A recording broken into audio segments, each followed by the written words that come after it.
Comment un ministre de l'Éducation nationale peut tenir des propos pareils? La France a comme emblème une femme, Marianne.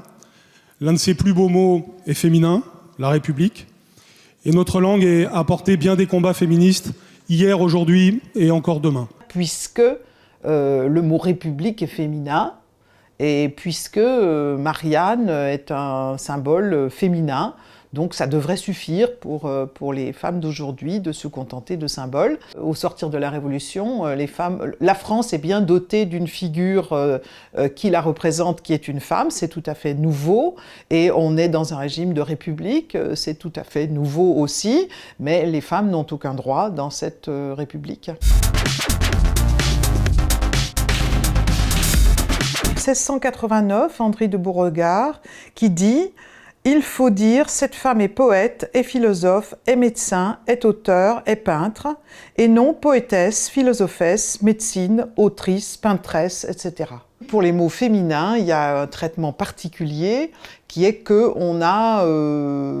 que ces gens-là, à partir pas au XVIe siècle, un peu plus tard, au XVIIe siècle, ont eu envie de faire disparaître un certain nombre de mots féminins. Alors pas ceux qui désignent le pouvoir, c'était pas possible à l'époque de faire disparaître le mot reine ou le mot empérière, mais par contre tous les mots qui désignent des positions de pouvoir dans les carrières des lettres, parce que les gens qui font ça sont des hommes qui font des carrières dans les lettres et qui ne veulent pas que les femmes viennent marcher sur leur plate-bande. Le problème principal, c'est ce qu'on apprend à travers cette règle. Ce qu'on apprend, c'est que le masculin vaut plus que le féminin.